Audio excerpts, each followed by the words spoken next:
but I do want to let you know how important you were to us when my group was working in the spectroscopy laboratory and how much I appreciated your assistance and kind patience. Without those, our work would never have achieved ultimate success. Your own research accomplishments, your contributions to the many groups working in the spectroscopy laboratory, and your role in ensuring the smooth running and growth of the laboratory are worthy of great pride and satisfaction. Beatrice, his wife, joins me in sending you and Suhasini our congratulations and best wishes. Your friend, Dan Tucker. So that was a very nice sentiment. So if anybody else wants to say anything, here I see Charles Hellbrook. Well, we've heard a lot today about Ramchandra as an advisor, and I just want to tell you a story. But first I have to say, I and my wife have had the great pleasure of knowing Suhasini and Ramchandra for over 20 years, since 1981. And we've done cultural exchange of various kinds. That is, we've taken them to Rockport and let Suhasini watch us with some kind of fascination eat a lobster.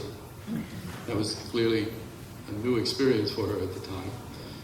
We have taken her to see Batman, full of sadism and gore, to the point where whenever we see a movie that makes us writhe with discomfort these days, we say, oh, if only Suhasini were with us. But as I said, I wanted to mention advising. Ramchandra has advised students. He's advised faculty. He's advised us all in different ways. In their typical openness, the Dasaris welcomed our children. We have 5 daughters, and they have at one time or another met with and talked with at length with our daughters. Our middle daughter, Alice, in the early 80s, was thinking of buying a house. And she quite naturally brought it up to Ramchandra for advice, saying, you know, she thought maybe she'd like to buy a house, but you know, there was difficulty with the down payment, where she would get the money for the down payment. Ramchandra, with characteristic acumen, said, oh, you should buy this house. I mean, this is the future investment. You should buy this house, and I know where you can find the money. I will give you your father's telephone number.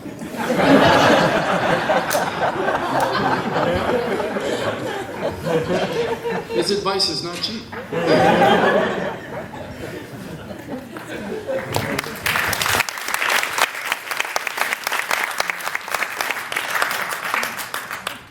So anyone else who would like to say something, you're more than welcome to do so.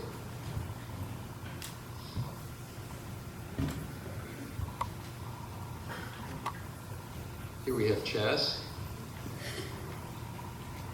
So a short but very sincere on that theme.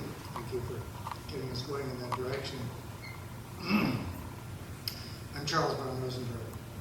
Michael and Ramchandra and other friends and family know me as Chaz. It's a nickname. Anyway, it was about 11 years ago, Michael and I founded a small laboratory. It's up in Woburn now, Newton Laboratories.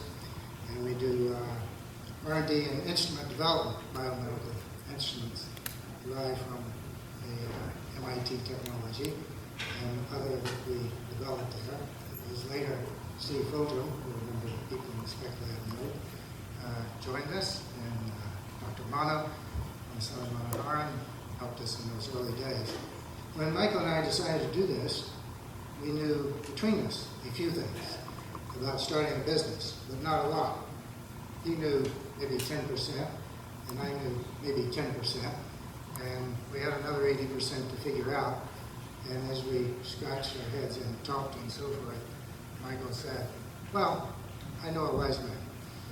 And so a wise man joined us, and Ramchandra didn't know a lot about starting a new startup company, but he has wisdom, and he has judgment, and he has orderliness of thought, and helped us find the right questions to ask and find a way to answer them in time. And for that, we're very grateful. Thank you.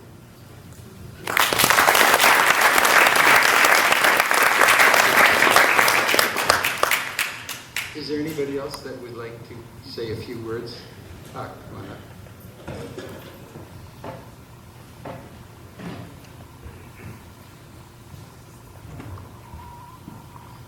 Notice the close pack hexagonal. Exactly. Family benzene structure moving around the double bond there.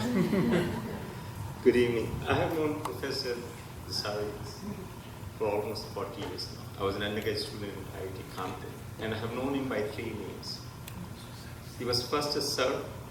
When he came to US, he became Professor Dasari. When I got married, he became uncle to my family. You know, I'm amazed at all those years how he keeps track of us. He wants to know what I am doing, what my family is doing, what my children are doing. He takes so much of interest in us. I mean, you've heard all the great tales of an outstanding researcher, outstanding scientist, outstanding mentor. And I can tell you lots of stories, but I still remember one story which I think I'd like to share with you. I was an undergraduate student at IIT Kanpur, engineering student. We were in the lab, he comes in the lab around midnight. And he says, Rajendra, let's discuss piezoelectric resonances in ADB crystals. I didn't know much about that, so I had some journals lying. So we began talking and reading about that. It's about 2 o'clock in the morning. He says, I'm feeling sleepy. Why don't we go and have some coffee? So we go to his house. And Suhasini is there, and as always, he maintained an open office and open home. You could always go to their home and get fresh, cooked hot meals. Remember, this was 1970s, before the microwave and ready-to-eat meals and all those things. So all meals were just delicious. So it's about 4 o'clock in the morning, and then he says, okay, go back to lab and work. So I was thinking, and in fact, this is for all his grad students, his message was very clear. If you can't do it in 24 hours, just work overtime.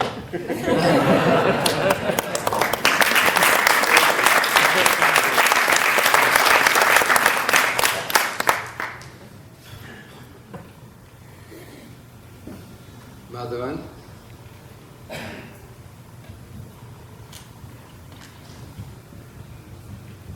It's indeed a pleasure to be a part of this gathering here to honor, I don't know what to call him, my guru, my friend, philosopher, our guide. But to me, he was a piece of straw. When one who was drowned, he knows why it is. And therefore I can't forget. And till today, I consider him as my friend, philosopher, and guide. Either when we were together at IIT Kanpur or when we were apart, which period was much, much longer than when we were together. I want to end this note with a secret which he never knows, nor many of our colleagues know. We, in our laboratories, have named something as a Ramachandra D.R. Rao effect. We know that Sir C.V. Raman found the Raman effect. He got a Nobel Prize for it. But we had a D.R. Rao effect. He doesn't know about it. And I thought it is unfair of me to let him go without my telling him, and also honoring in front of you all for that effect. And I hope he won't take me wrongly for this, because there has been a tradition of students keeping names for the teachers, either in front of them or behind their back. We have not called any names, we have not kept any names for him. But let me tell you what is this D.R. Rao effect, which has remained a secret with me for so long. We have been working in our labs from many times at night, many times in the daytime, early morning. And there have been occasions when we have been very successful, extremely successful. But there have been days when right from morning till